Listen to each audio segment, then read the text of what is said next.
This is the Valley's most in-depth weather forecast video. We call it Weather for Weather Geeks. Today is June the 10th, 2021, Thursday evening. Let's do a quick review of what happened today, what is going on now, and what will happen as we head into the weekend and beyond. I wanted to start out this evening with a nice shot from this morning. Of course, the big story this morning was the partial solar eclipse. And while we did have some fog around and some haze and some clouds, depending on where you were, this was visible in some places, and with a nice telescope and a nice camera, you get a pretty cool shot. Thanks to Scott, who sent this in from the Cornersburg area in Youngstown. We got a lot of great pictures, whether it be via email, Instagram, Facebook, Twitter this morning. Thanks to everyone for sharing those great pictures. You can find weather pictures and more on my Instagram account, EricWFMJ on Instagram. Kind of looked like Pac-Man this morning with that partial solar eclipse. All right, this afternoon played out as expected, a partly sunny sky and temperatures a little above average, 82 this afternoon. Now we've had,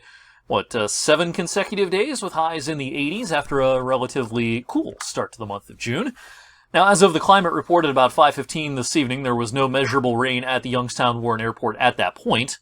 We'll see what the rest of the evening brings, but our monthly total at the airport now up to 1.07, and despite the fairly frequent showers we've seen so far in June, a lot of the heavier downpours have missed the airport, so we're actually running a little bit of a deficit through the first 10 days of the month. And it's Thursday, so we got an update from the Drought Monitor today, and really just the northeastern and northern part of Mercer County is still in the abnormally dry designation, and we'll see if we get dropped from that next Thursday after a few more rounds of wet weather in the forecast for the next couple of days. But yeah, certainly things have greened up, and the drought situation has faded away after fairly dry stretch earlier on in the spring season. Kind of an unusual motion to our showers and storms this evening. I've got a few questions about this, and oftentimes we think of our weather moving from west to east. And while that's usually the case, that's not always the case. More often than you would think, actually, we see our weather coming from a different direction than just due west.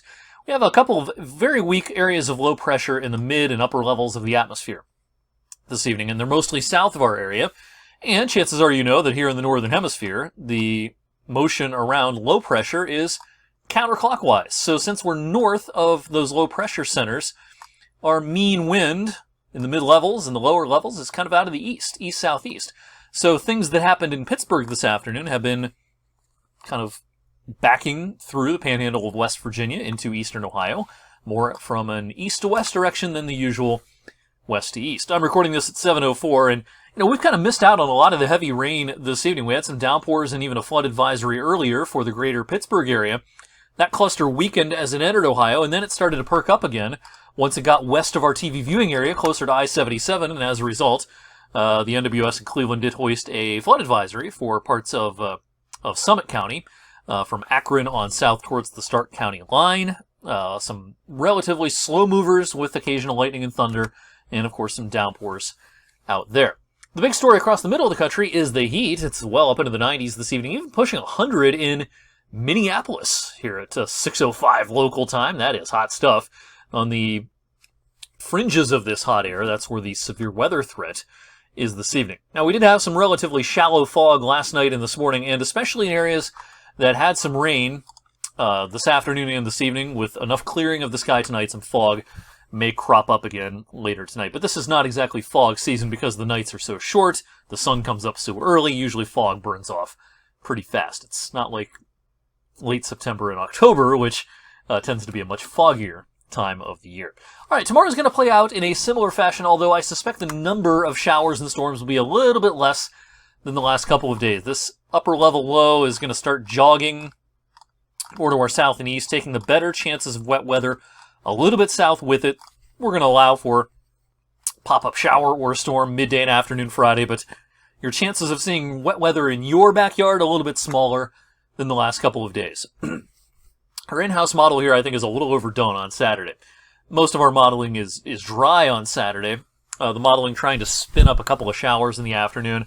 Not ready to buy that just yet. I think the higher chance for wet weather actually is late Saturday night through about midday Sunday, and that's because we actually have a legit front heading our way. Now, the air behind this front is not cooler by all that much, but it certainly will be a drier air mass. 84 and summery on Saturday. Good day to find your way to the pool or the lake. We're going to keep the rain chances out of the forecast for the time being, but keep checking the forecast in case our in-house model is starting to pick up on something that the other models decide to latch onto. Check the forecast, because, I can't guarantee that we're not going to stick a small chance of a shower or storm in Saturday's forecast just yet, but I'm not ready to buy it at this point. Again, chance for a shower and storm through midday Sunday, and then the dew points start dropping. So midday dew points Sunday still up into the 60s, but by late in the afternoon into the evening, the dew points will drop into the 50s. And that'll set the stage for a great stretch of weather for a lot of next week. Especially if you don't like it all that warm. Temperatures will be below the average, starting as, early as Tuesday. We'll get up to about 80 on Monday, but 75 Tuesday and 71 on Wednesday, 77 then on Thursday. This midweek period, our numbers might still even be a little bit high. Some of the modeling keeps us in the 60s on Wednesday.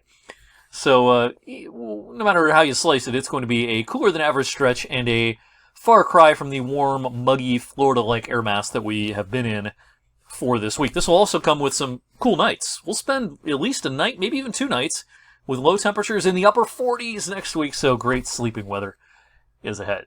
Thank you for watching the Thursday evening edition of Weather for Weather Geeks. If you're up late tonight, check out my updated forecast on 21 News at 11 p.m.